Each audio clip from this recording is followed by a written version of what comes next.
Marcus Rivera hadn't thought about grid coordinates in years. He'd left that life behind the day he turned in his kit and walked away from Fort Benning with nothing but a duffel bag and a head full of memories he'd rather forget. These days his mornings consisted of black coffee, a slow drive through the outskirts of Tacoma, and the kind of manual labor that kept his hands busy and his mind quiet. He built fences, repaired decks, installed drywall. Simple work, honest work, the kind that didn't require night vision or encrypted comms. It was a Tuesday when everything changed. Marcus pulled his truck into the gravel driveway of his rental house just after 6 in the evening. The sky bruised purple with the last light of day. The mailbox at the end of the drive stood crooked, rusted, half buried in blackberry vines. He never got much mail, a water bill, junk ads for gutter cleaning. But today, there was a single manila envelope, unmarked, no postage, no return address. He held it up to the fading light. Heavy paper, military grade. Inside the house, Marcus tossed his keys on the counter and opened the envelope with a steak knife. What slid out made his stomach drop. It was an intelligence brief typed on cream-colored paper with the clean, bureaucratic formatting he recognized immediately. At the top, subject Alpha 7, timeline, 0600, 1800 hours, location, Tacoma, WA. He scanned the contents. His morning routine was there, every detail. The coffee shop on Pacific Avenue where he ordered a medium drip, no sugar. The route he took to the job site on South 64th. The hardware store where he bought a box of 3-inch screws and a roll of painter's tape. Even the conversation he'd had with the cashier about the Mariners game. It was all there, written in past tense, as if someone had been filing a report on a surveillance target. Marcus set the paper down and walked to the window. The street outside was empty. A neighbor's dog barked in the distance. His pulse thudded in his ears. This wasn't a joke. Someone had been watching him. Someone who knew how to write a proper intel brief. Someone who understood operational security and formatting. Someone from his old life. He pulled out his phone and scrolled through his contacts. Most of the guys from his unit had moved on. Some were still in, deployed to places he'd never hear about. Others had vanished into quiet civilian lives just like him. He found the number for Garrett Mills, his old team sergeant.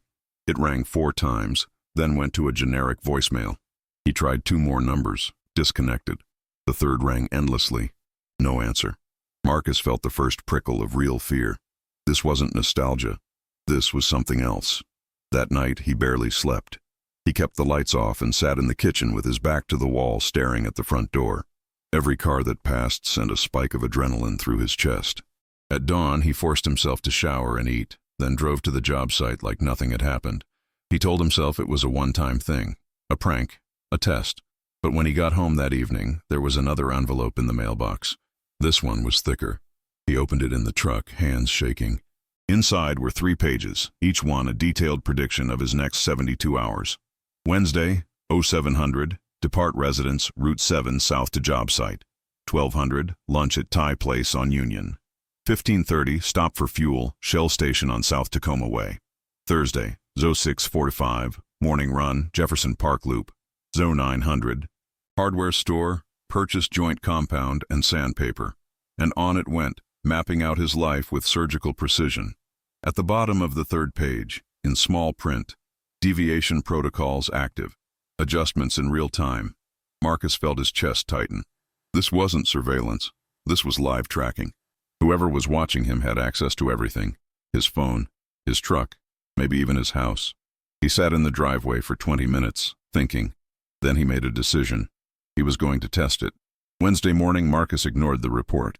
Instead of going to the job site, he drove east toward the mountains.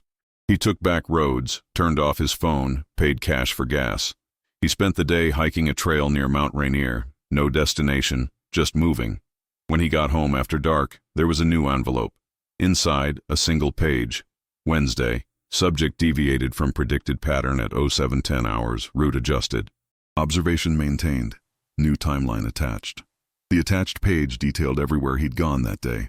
The gas station, the trailhead, even the rest stop where he'd bought a Gatorade from a vending machine. Marcus didn't sleep that night. He sat in the dark and thought about his training. Pathfinders were the tip of the spear. The guys who went in first to mark drop zones and landing sites for airborne operations. They were experts in navigation, reconnaissance, and staying invisible.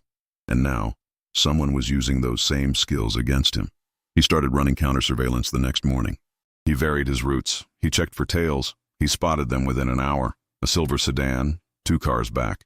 A white panel van parked across from the hardware store. A man in a Seahawks cap who showed up at 3 different locations. They were good. Professional. Too clean to be local cops. Too coordinated to be random. On Friday, Marcus stayed home. He sat at his kitchen table and studied the intel briefs like he was back in a tactical operations center, looking for patterns. And then he saw it, buried in the margin of the 3rd report, written in pencil, barely visible. A 10-digit grid coordinate. His blood went cold. He recognized those numbers. They were from Afghanistan. A mission 8 years ago, deep in Helmand province, a village that didn't exist on any map. His team had gone in fast, extracted a high-value target, and disappeared before dawn. The mission had been off the books. No official record, no after-action report. So, why was it here? Marcus dug through his garage until he found the old footlocker he'd shoved under a tarp years ago. Inside were his uniforms, his patches, a few photos, and a green notebook where he'd kept his personal logs. He flipped to the date. October 17th. The entry was sparse. Village cleared. HVT secured. No casualties. Exfil at 0400. But he remembered more than what he'd written. He remembered the target's face, the way the man had smiled when they zip-tied his hands. He remembered the intel officer who'd taken custody, a contractor with dead eyes and a handshake like ice. And he remembered the rumors afterward, whispers that the HVT had never made it to detention, that he'd been released as part of some backroom deal. Marcus spent the rest of Friday and all of Saturday piecing together what he could remember about that night. The mission had been rushed, put together in less than 48 hours based on signal intelligence that pinpointed the HVT's location. The target was Arman Badouri, a former Afghan intelligence officer who'd gone rogue, selling information to Taliban commanders and anyone else willing to pay. The brief had described him as high value but not critical, a mid-level player in a game full of bigger fish. Marcus's team had moved in under cover of darkness, using night vision and suppressed weapons. They'd cleared 3 buildings before finding Badouri in a back room, sitting calmly at a table as if he'd been expecting them.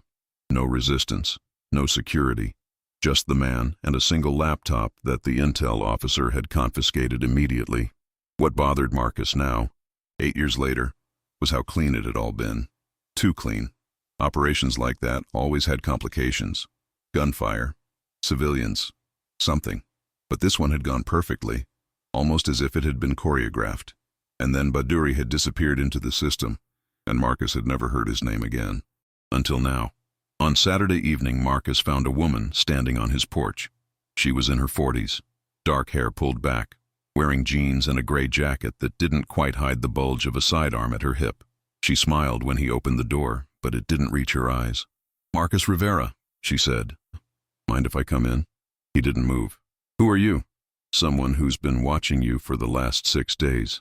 She held up a hand before he could respond. Not a threat, a job offer. Marcus stepped aside and let her in, mostly because he wanted answers. She walked into his kitchen like she owned the place and set a thin briefcase on the table. "My name's Caroline Webb. I work for a private intelligence firm. We handle things the government can't touch anymore. Black contracts, off-the-books operations, the kind of work you used to do. I'm done with that. Are you?" She opened the briefcase and pulled out another intel brief. This one had his face on it, a photo from his army days. "Because from where I'm sitting, you've still got the skill set. You've still got the instincts. And you've got unfinished business." Marcus sat down slowly. "The reports. That was you. That was us. We needed to know if you were still sharp, if you could still operate under pressure. Turns out you can." She slid the brief across the table. "The grid coordinate you found? That mission? The HVT you extracted is alive. His name is Arman Badouri, and he's running a network that's compromised U.S. intelligence operations in 6 countries. He's selling classified information to the highest bidder. And the reason we can't touch him through official channels is because people in Washington made a deal with him years ago. A deal that's now biting us in the ass." Marcus stared at the photo clipped to the brief. It was the same man. Older now, grayer, but the eyes were the same. Cold, calculating. "Why me?" "Because you're the only operator still alive who knows his face, who's seen him up close. And because you don't exist on paper anymore. No active duty. No pension trail. You're a ghost. Perfect for what we need. And what do you need? Caroline leaned back in her chair. We need you to go back in. Find Bhaduri, confirm his location, and help us take him off the board, permanently. Marcus shook his head. I'm not an assassin. We're not asking you to pull the trigger. We're asking you to do what you do best. Navigate, recon, mark the target. We'll handle the rest. He looked at her for a long moment. And if I say no? Her expression didn't change. Then you go back to your quiet life. But the surveillance doesn't stop. Ever. Because now you're a liability. You know too much. You've seen the reports. You know how deep this goes. So you'll live the rest of your life looking over your shoulder, wondering when someone's going to decide you're more trouble than you're worth. Marcus felt the walls closing in. He thought about his house, his truck, the simple life he'd built. He thought about the missions he'd buried, the things he'd done that still woke him up at night. And he thought about the man in the photo, the one who'd smiled at him in that Afghan village, the one who was still out there, still winning. I need time, he said. Caroline stood and closed the briefcase. You've got 48 hours. After that, the offer expires. She walked to the door, then paused. For what it's worth, Marcus, I hope you say yes. You're good at this, better than you think, and the world needs people like you, whether you believe it or not. After she left, Marcus sat in the silence of his kitchen and tried to remember what it felt like to be normal. But the truth was, he'd never been normal. Not really. He'd spent years moving through the dark, marking paths for others to follow, and now the path had circled back to him. He spent Sunday driving. He left Tacoma early and headed north along the coast, windows down, the cold October air biting at his face. He stopped in small towns where nobody knew him, ate at diners where the coffee was bitter and the waitresses called everyone honey. He tried to clear his head, to think through his options rationally, but every road led back to the same conclusion. He couldn't live under surveillance. He couldn't spend the rest of his life waiting for the other shoe to drop. And he couldn't shake the feeling that Bhaduri had been waiting for him all these years, that the mission had never really ended. By the time Marcus got back to Tacoma on Sunday night, he'd made his decision. He called the number Caroline had left. She answered on the first ring. I'm in, he said, but I have conditions. Name them. When this is done, I'm out. For good. No more surveillance. No more reports. You erase me from your system. There was a pause. Deal. Anything else? Yeah. I want to know who made the deal with Bhaduri in the first place. I want names. Caroline exhaled slowly. That's above my pay grade, but I'll see what I can do. One more thing, Marcus said. I work alone. No babysitters, no handlers breathing down my neck. You give me the intel, the resources, and the timeline. I'll get you the target. You'll have a support team on standby, non-negotiable. But they won't interfere unless you call for them. Fine. Good. Be at SeaTac tomorrow at noon. There's a ticket waiting for you at the Turkish Airlines counter. Bring nothing but your passport. We'll provide everything else. Marcus hung up and sat in the dark for a long time. He thought about calling someone, maybe his sister in Portland, just to hear a familiar voice. But what would he say? That he was leaving for a mission he couldn't talk about, chasing a ghost from a war that was supposed to be over? He decided against it. Some things were better left unsaid. The next morning, Marcus packed a small duffel with a change of clothes and his old notebook. He locked up the house, left the keys under the mat, and drove to the airport. The ticket was waiting for him, just like Caroline had said. Business class, one way to Istanbul. He checked in, went through security, and found a seat at the gate. The flight was delayed an hour, so he sat and watched the people around him. Families heading on vacation, business travelers staring at laptops, a young couple holding hands, whispering to each other. Normal lives. Simple lives. The kind he'd never really had. The flight to Istanbul took 14 hours with a layover in Frankfurt. Marcus slept in short bursts, the way he'd trained himself to do during deployments. When he landed at Ataturk Airport, the air was warm and thick with humidity, the city sprawling out in every direction under a hazy afternoon sun. A driver was waiting for him outside baggage claim, holding a sign with a name that wasn't his. Marcus followed him to a black sedan and climbed in the back. They drove for an hour through traffic that moved like a living thing, chaotic and unpredictable. The driver didn't speak, didn't ask questions. Eventually they arrived at a nondescript hotel in the Beyoğlu district, a neighborhood of narrow streets and old buildings with peeling paint. Marcus checked in under a false name and was given a key to a room on the 4th floor. Inside, he found a duffel bag on the bed, already packed with everything he'd need. Clothes that fit, a phone with encrypted apps, cash in 3 different currencies, and a folder containing updated intelligence on Bhaduri. Marcus spread the contents of the folder across the bed and read through everything twice. Bhaduri was living in a walled compound on the outskirts of Istanbul, near the Black Sea coast. He traveled with private security, rarely left the compound, and conducted most of his business through intermediaries. The intelligence suggested he was meeting with a buyer in 3 days, a Russian arms dealer looking to purchase classified NATO communication protocols. The meeting location was still unknown, but Caroline's team was working on it. Marcus spent the next 2 days getting familiar with the city. He walked the streets, learned the rhythms, identified choke points and escape routes. He rented a car under a false name and drove out to the area near Bhaduri's compound, studying the terrain from a distance. The compound sat on a hill overlooking the water, surrounded by high walls and security cameras. There were at least 4 guards visible at any given time, probably more inside. Getting close without being seen would be difficult but not impossible. On the 3rd day, Caroline called. "We have the meeting location, a restaurant in Ortaköy, right on the Bosphorus. Tomorrow night at 10. Bhaduri's reserved a private room on the 2nd floor. Security. 2 bodyguards, maybe 3. The restaurant's been swept. No additional threats. And the Russian? He'll have his own people. This is neutral ground. Everyone plays nice." Marcus considered the variables. A public restaurant meant civilians, witnesses, collateral damage if things went sideways, but it also meant Bhaduri would be exposed, vulnerable. "I'll need blueprints of the building, entry and exit points, sight lines. Already sent to your phone. Anything else?" "Yeah. What happens after I confirm the target?" There was a long pause. "We move in, fast and clean. You'll be clear before anyone knows what happened. I want to be gone before the strike. I mark the target. I leave. That's the deal." "Understood." Marcus hung up and studied the blueprints Caroline had sent. The restaurant was a 3-story building with large windows facing the water. The private room was accessible by a narrow staircase from the main dining area. There was a service entrance in the back, used by kitchen staff. That would be his way in. He'd pose as a contractor, maybe a health inspector, something that wouldn't raise alarms. Get close enough to visually confirm Bhaduri, take a few photos, and get out. The next evening, Marcus dressed in dark slacks and a button-down shirt, the kind of outfit that would blend in at an upscale restaurant.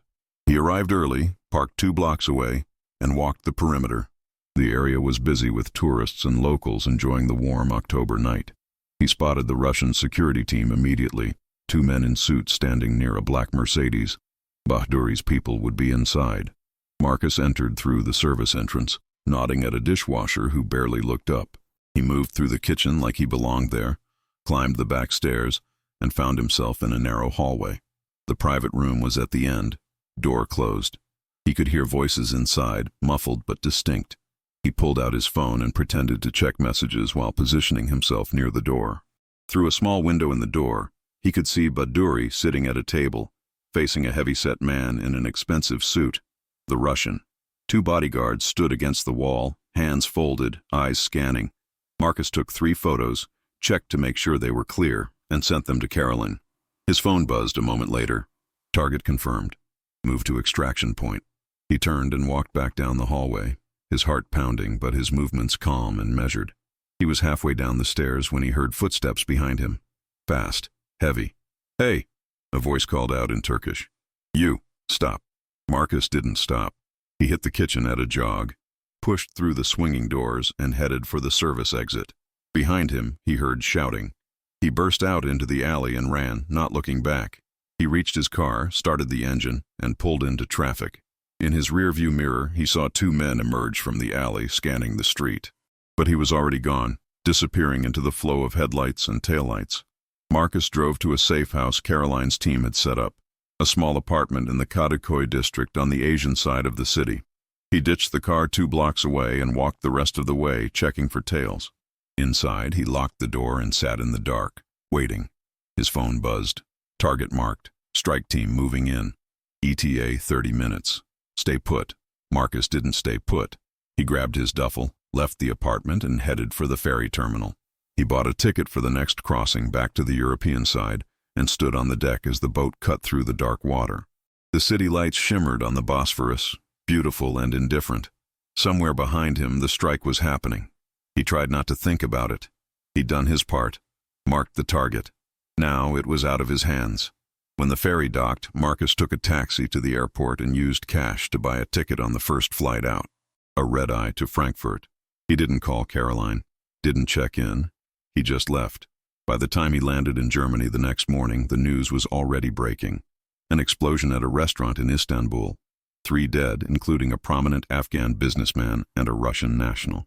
Turkish authorities were investigating, but early reports suggested a gas leak. No mention of intelligence operations. No mention of private contractors. Just another tragedy in a city full of them.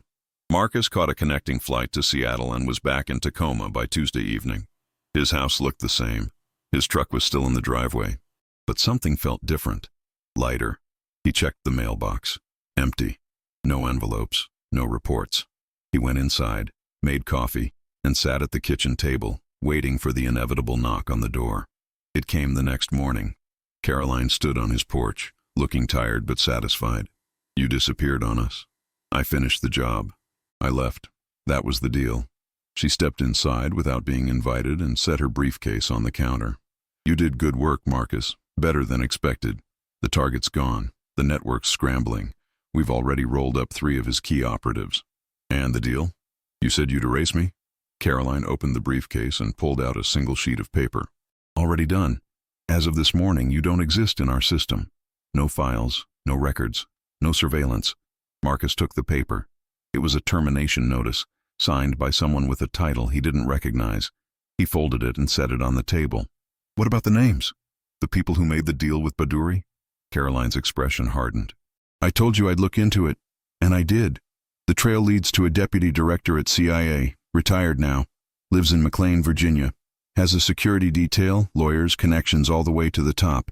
He's untouchable. So he gets away with it. That's how it works. You know that." Marcus did know. He'd always known.